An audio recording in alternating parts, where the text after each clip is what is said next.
thank you very much for your kind welcome and the kind words from the Vice-Chancellor and from the head of the faculty. I must admit, I flinched a little bit when you said 1988, because that's probably before most of you were born. But anyway, I will have to own that. So I'm delighted and honoured to have been invited to speak at the UPSA for the Diplomatic Dialogue series. The UPSA has a fantastic reputation, the law school in particular, and I was very impressed. It's my first time here. I was very impressed to see the campus and the wonderful facilities.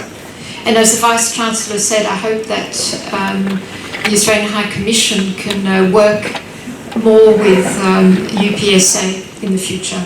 So here in Ghana, I'm the Australian High Commissioner, obviously, covering Ghana, but also a good chunk of West Africa.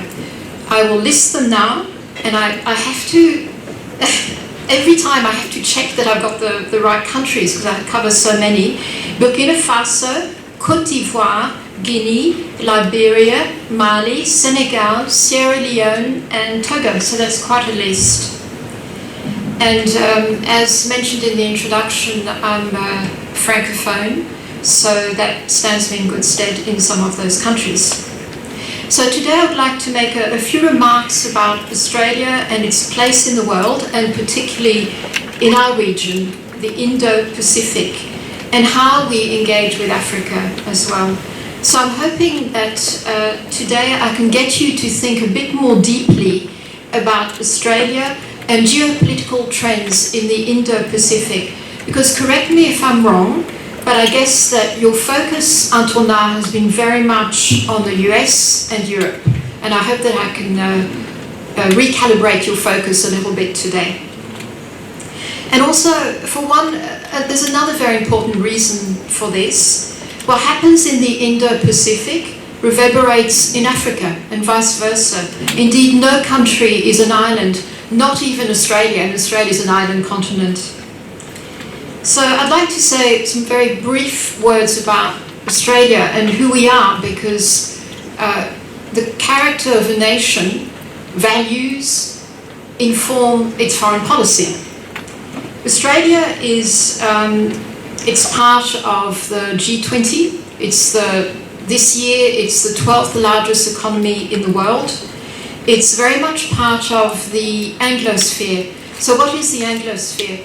The Anglosphere is an informal group of countries that include the US, the UK, Canada, Australia, and New Zealand. So they all have cultural ties to the UK, but they also have common shared values. And if you get a group of those 5 ambassadors in a room, you'll immediately notice that they interact with each other in a very free, easy manner. But Australia is also a very modern and varied multicultural country, home to people of more than 300 ancestries, and it also has the oldest continuing culture on earth, our indigenous population. We're very, very proud of that. So in terms of our place in the region, as I said, we see ourselves as part of the Indo-Pacific geographically, and also in terms of our foreign policy, very focused on our region, because that's our sphere of influence, particularly the South Pacific and Southeast Asia. I wish we had a map, but I could point to it. I should also point out that the Indo-Pacific is home to half the world's people. 40% of global GDP, has some of the world's fastest growing economies. It's at the forefront of new global trade arrangements, leading and adopting digital and technological innovation and standards. So it's a good place to be, the Indo-Pacific, mostly. And of course, Australia has gained from economic engagement in the region. We've got trade agreements with ASEAN, China, Japan, India, New Zealand, the Republic of Korea, the US, and we're also part of regional forum. Our region is home to the largest military build-up anywhere in the world in that period, with limited transparency and reassurance. So that's a concern. You would have seen that North Korea conducted more than 60 ballistic missile launches last year. There were ballistic missiles from China reported to have fallen in Japan. There's still disputes over islands in the Spratly, southern Philippines. And of course, if conflict did break out in the Indo-Pacific, it would be catastrophic for our people and our prosperity. Ladies and gentlemen, the Indo-Pacific region, which we are part of, is, as I've said, a vital component of our foreign policy, but we also have global interests which require expanding our influence in Africa. Recently we had a ministerial visit. Our Assistant Foreign Minister visited Morocco, where I opened our first post ever. We didn't have an embassy in Morocco before I was there in 2017. Ghana, and he also visited South Africa. And this visit underlined the shared economic and strategic interest that we have with Africa and, in this case, Ghana. The Vice-Chancellor already mentioned that we have a very long-standing relationship with Ghana. We were one of the first countries to recognise Ghana in 1957, post-independence, and we're one of the first countries to open an embassy. So fast forward to the present, and we're strengthening our partnerships with African nations to promote an international system based on rules. Together we're combating terrorism and transnational crime. We're tackling climate change and growing our economic links. Australian mining companies are making a vital contribution to economic development in Africa. But at the same time, we also, and I freely acknowledge this, we need to diversify our economic links, taking opportunities in education, green energy, food and agriculture, and science and technology. So Australia's development cooperation in Africa is changing too.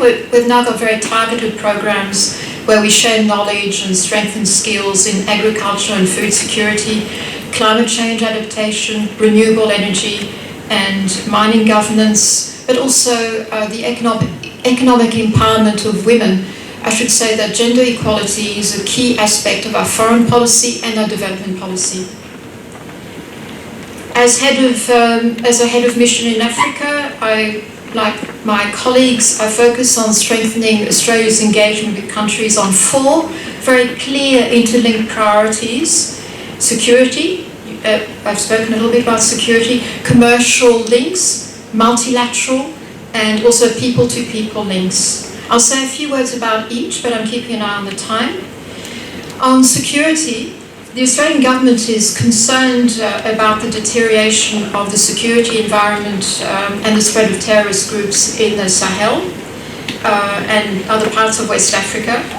And of course, we have direct commercial interest in the region.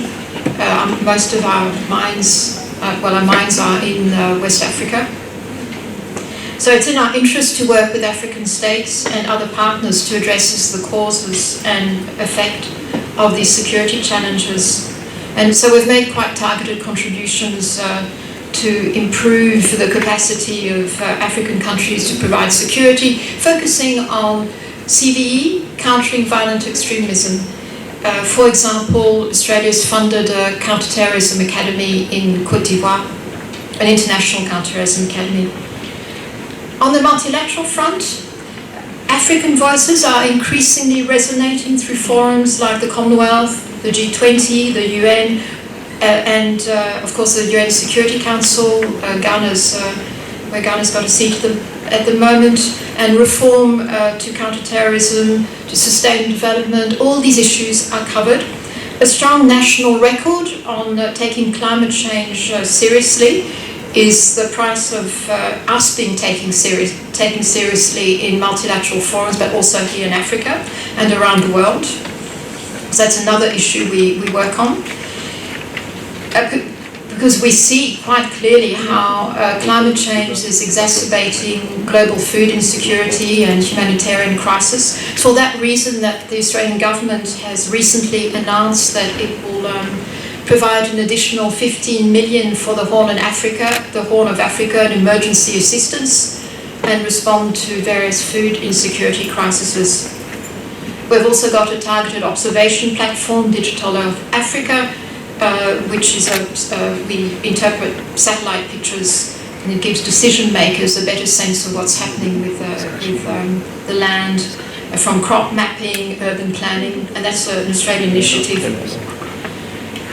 So we work very closely with African nations in international fora. Like Australia, Africa is dependent on stability and the rules-based international order. Africa's 54 states, of course, are also a powerful group in the multilateral system. They tend to vote as a bloc. So we recognise the importance of African countries in supporting a stable, peaceful, prosperous region. And we want to advocate and use our influence to advocate for UN Security Council reform, including permanent representation for Africa, which I feel is overdue. Very quickly on commercial interests, I mentioned that our economic relations with Africa are often heavily based on the mining sectors. We want to diversify. I've mentioned certain areas that we're looking at the moment.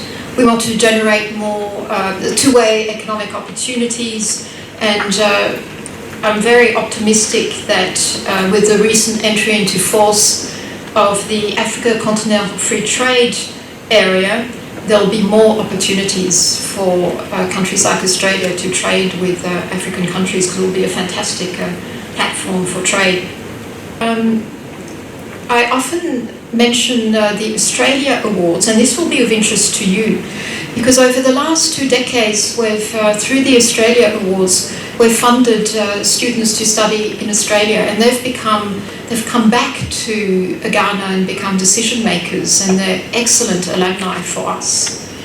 So we fund all sorts of programs. Some are short courses, some are fellowships, some are masters. In a range of fields, and I just wanted to bring to your attention that we have opened a new round of Australia Awards scholarship. It opened about a week ago, and it will close in May. So if you want more information, you have to go to Australian High Commission in Ghana and have a look at the Facebook page. So I thought that might be of interest to you. We should build what I call Africa literacy. But here in Ghana, I also need to work very hard, I think, to raise the profile of Australia, which is why I'm so grateful for the opportunity to talk to you today. And I'd be very interested during our question and answer session whether any of what I've said today has come as a complete surprise to you. I'd be very interested to hear what you thought of some of my remarks. Thank you.